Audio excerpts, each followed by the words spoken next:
By को मारवाड़ की मीरा भी कहा जाता है। जब जब भगवान कृष्ण का उल्लेख आता है, मां कर्मा का नाम भी आ ही जाता है।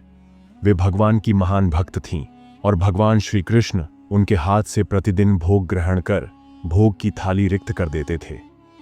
कर्मा बाई का जन्म राजस्थान के नागौर जिले की मकराना तहसील के कालवा गांव में हुआ। इस गांव में जीवन राम डूडी के घर चैत्र मास कृष्ण पक्ष की एकादशी पर एक पुत्री का जन्म हुआ। भगवान से बहुत मन्नतें मांगने के बाद इनका जन्म हुआ। नाम रखा गया कर्मा। कर्मा के चेहरे पर एक अनोखी आभा रहती थी।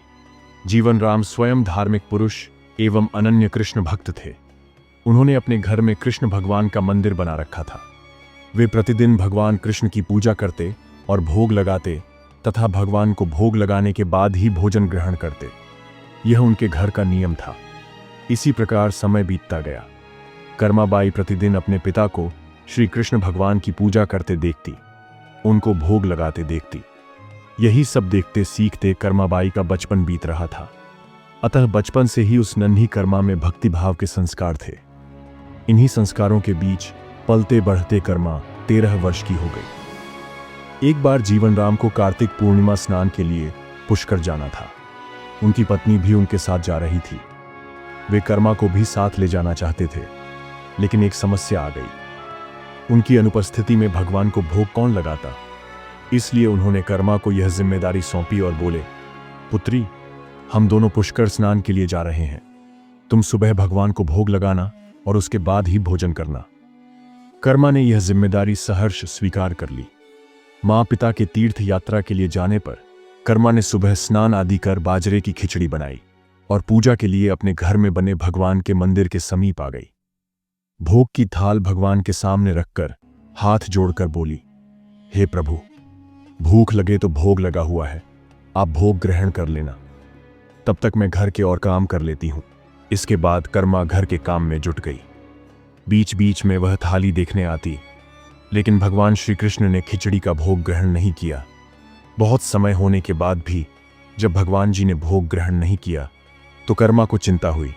उसने सोचा, क्या पता भगवान को खिचड़ी में स्वाद ही ना आ रहा हो, इसलिए वे भोग ग्रहण नहीं कर रहे। इसमें घी या गुड़ की कमी रह गई होगी। फिर जाकर उसने खिचड़ी में गुड़ व घी मिलाया और वहीं बैठ गई। लेकिन भगवान ने फिर भी भोग ग्रहण नहीं किया। तब मायूस होकर कर्मा ने कहा, हे प्रभु, आप भोग ग्रहण कर लीजिए। माँ बापू पुष्कर नहाने गए हैं। आपको भोग लगाने के लिए अभी कुछ दिन वे नहीं आएंगे। आपको भोग लगाने की जिम्मेदारी मुझे दी गई है, इसलिए आपको भोग लगाने के बाद ही मैं भोजन ग्रहण करूंगी। कुछ क्षण बाद भगवान ने फिर भी भोग ग्रहण नहीं किया। फिर कर्माबाई भगवान श्री कृष्ण से शिकायत करते हुए बोली, माँ पिताजी, जब आपको भोग लगाते हैं तब तो आप भोग ग्रहण कर लेते हैं, फिर आज क्यों भूखे बैठे हैं? इतनी देर हो गई है, खुद भी भूखे बैठे हैं और मुझे भी भूखा रखा है। यह सब बोलकर कर्माबाई भगवान के भोग ग्रहण करने की प्रतीक्षा करने लगी। परंतु यह क्या, अब तो सुबह से दोपहर, दोपहर से शाम हो चली। भूखी कर्मा अब मायूस हो गई और दुखी होकर रोते हुए बोली, हे भगवान जी, आप भोग ग्रहण कर लीजिए, अन्यथा मैं भी भूखी ही रहूंगी। अंततः कान्हा की मूर्ति से आवाज आई। कान्हा बोले, कर्मा, तुमने पट तो बंद किया ही नहीं, तो मैं भोग ग्रहण कैसे करूं? ये सुनकर कर्मा ने पट खींचकर ओंठ कर दी। भगवान श्री कृष्ण ने खिचड़ी का भोग ग्रहण किया और थाली पूरी खाली हो गई। कर्माबाई ने पलटकर देखा तो भोग की थाली में भोग रिक्त हो गया था। तब कर्मा बोली, हे भगवान, इतनी सी बात थी तो पहले बता देते। खुद भी भूखे बैठे और मुझे भी भूखा बिठा रखा था।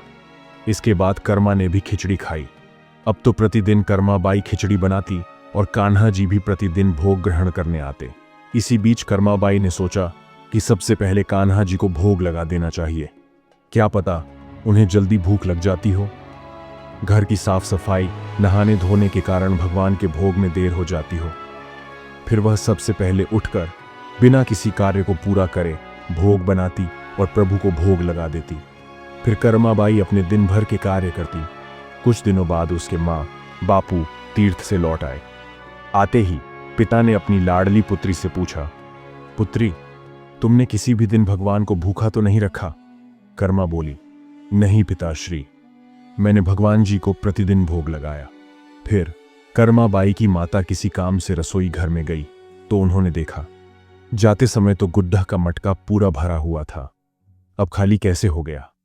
उन्होंने कर्मा को बुलाया और पूछा, पुत्री, गुड़ कहाँ है? कर्मा ने बताया कि रोज भगवान कृष्ण उसके पास आते और खींचड़ी का भोग ग्रहण करते। कहीं मिठास कम न हो जाए इसलिए खींचड़ी में गुड़ ज्यादा डाल दिया करती थी। कर्माबाई ने कहा, कान्हा जी ने बहुत देर तक खिचड़ी का भोग ग्रहण ही नहीं किया था, फिर पट बंद करने पर किया। यह सुनकर कर्मा के माता पिता चकित रह गए। वे जिन ईश्वर के आशीर्वाद प्राप्त करने हेतु इतनी दूर पुष्कर यात्रा पर गए थे, जिन्हें पाने के लिए लोग न जाने क्या क्या करते हैं, वे भगवान उनकी बेटी के हाथ से उनके घर में खिचड़ी का भोग ग्रहण करते हैं। यह कैसे संभव है? उन्होंने सोचा कि हमारी बेटी बावली तो नहीं हो गई। ये भी सोच लिया कि क्या पता कर्मा ने खुद ही पूरा गुड़ खा लिया हो। इस बात पर कर्मा ने कहा, अगर आपको यकीन नहीं है तो कल प्रातः देख लीजिए, मैं खुद भगवान को भोग लगाऊंगी। ये सब सुनकर वे रात भर सो नहीं पाए। अगले दिन कर्मा ने खिचड़ी बनाई और मंदिर में भोग की थाली रखकर पट बंद कर दिया और बोला, हे भगवान जी, मेरे माँ बापू नहीं मान रहे कि मैंने आपको भोग खिलाया है। अब आप यह भोग खाकर स्वयं सिद्ध कीजिए। ऐसा कभी हो नहीं सकता कि सच्चे भक्त की पुकार सुनकर भगवान ना आए। भगवान को आना ही पड़ा। जब पट खुला तो जीवन राम और उनकी पत्नी आश्चर्यचकित थे कि भोग की थाली में भोग बचा ही नहीं है। फिर कर्मा का जीवन प्रतिदिन भोग लगाते ही निकला। कुछ सालों बाद जब कर्मा के माता पिता का निधन हो गया तो कर्माबाई अपने कान्हा की मूर्ति साथ लेकर तीर्थ यात्रा के लिए निकल पड़ी। परंतु भगवान की कृपा से उन्हें हर दिन खिचड़ी बनाने के संसाधन मिल ही जाते और वे प्रतिदिन कान्हा को भोग लगाती। तीर्थ यात्रा करती हुई देवी कर्मा भगवान जगन्नाथ की नगरी पहुंची। उन्होंने वहीं रहने का मन बना लिया। वहां भी रोज भगवान को खिचड़ी का भोग लगाती। भगवान भी प्रतिदिन उनके भोग को ग्रहण करते। जिस दिन उन्होंने पहली बार जगन्नाथपुरी में खिचड़ी बनाई, उसी दिन उनके पास से जा रहे एक बालक ने उनसे कहा, माता, घी की बहुत अच्छी सुगंध आ रही है, क्या भोजन बचा है? मां कर्मा ने कहा, हां बालक, बचा है, तुम बैठो, मैं तुम्हें देती हूं। यह कहकर देवी कर्मा ने उस बालक के लिए भी खिचड़ी लगा दी। बालक पूरे मन से स्वाद लेकर खिचड़ी खा रहा था। देवी कर्मा को यह देखकर सुख की अनुभूति हो रही थी। बालक ने खाते खाते पूछा, माता, क्या मैं कल भी आऊं? तो क्या आप मुझे खिचड़ी खिलाओगे? यह सुनकर देवी कर्मा मुस्कुराई और बोली, हां पुत्र, तुम प्रतिदिन आओगे तो मैं प्रतिदिन तुम्हें खिचड़ी खिलाऊंगी। यह सुनकर बालक प्रसन्न हुआ और प्रतिदिन देवी कर्मा के पास खिचड़ी खाने आया करता। एक दिन की बात है, सूर्य उदय होने के बाद माता कर्मा स्नान करने के लिए जा रही थी। जाते समय एक साधु मिले। उन्होंने कहा, माता, देखने में तो आप भक्त प्रतीत होती हैं, कहां जा रही हो? माता ने कहा, मैं स्नान करने जा रही हूं। साधु ने बोला, इस समय स्नान? एक भक्त को तो ब्रह्म मुहूर्त में ही स्नान आदि कर लेना चाहिए। माता बोली, महाराज, उठ तो मैं जल्दी जाती हूं, पर ठाकुर जी को भोग लगाने में देरी हो जाती है। साधु बोले, हे देवी, आप बहुत धार्मिक महिला हैं, भगवान को प्रतिदिन भोग लगाकर ही भोजन ग्रहण करती हैं, परंतु इन सब के भी नियम होते हैं। आपको बिना नहाए ऐसा नहीं करना चाहिए। आप तो भगवान की परम भक्त हो, तो हे देवी, प्रतिदिन साफ सफाई करने के बाद नहा धोकर ही भगवान को भोग लगाया करो। यह सुनकर देवी कर्मा ने उनको हाथ जोड़कर प्रणाम किया और कहा, जी महाराज जी, आप जैसा कह रहे हैं मैं वैसा ही करूंगी। मैं इस बात से अनभिज्ञ थी। फिर साधु बाबा वहां से चले गए। अगले दिन से देवी कर्मा साधु की आज्ञा का पालन करते हुए साफ सफाई नहा धोकर भोग बनाने लगी।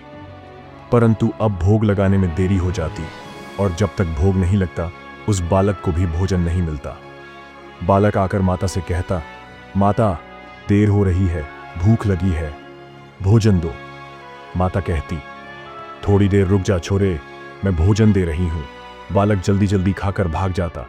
कुछ दिन ऐसे बीते, परंतु यह कौन जानता था कि वह बालक स्वयं भगवान जगन्नाथ हैं, जो प्रतिदिन बालक का रूप धारण कर कर्माबाई के हाथ से बनी खिचड़ी खाने आते थे। इतने दिनों में जब जगन्नाथ मंदिर का पट भोग के लिए खुलता तो भगवान के मुख पर की खिचड़ी का जूठन लगा होता। वहां के पुजारी ने मुस्कुराते हुए मन ही मन कहा, हे प्रभु, आपकी लीला भी अपरंपार है। न जाने किस भाग्यवान भक्त के यहां आप जाकर प्रतिदिन खिचड़ी खाकर आते हैं। फिर पूजा अर्चना हुई, दिन बीत गया, रात्रि हुई। रात्रि को पुजारी के स्वप्न में भगवान जगन्नाथ आए और उन्होंने पुजारी से कहा, हे भक्त, तुमने सही पहचाना। मैं अपनी एक अनन्य भक्त कर्माबाई के यहाँ प्रतिदिन उनके हाथ से बनी खिचड़ी खाने जाता हूं। वह मुझे बिल्कुल अपने पुत्र सा लाड़ करती हैं। उनकी भक्ति से मैं अति प्रसन्न हूं। परंतु इसी मंदिर के एक साधु ने उन्हें कुछ आम जीवन की ज्ञानवर्धक बातें एवं उपासना का तरीका समझाया, जिससे मुझे भोग लगाने में अब उनसे देरी हो जाती है। इसी वजह से मेरे मुंह पर खिचड़ी लगी रह जाती है।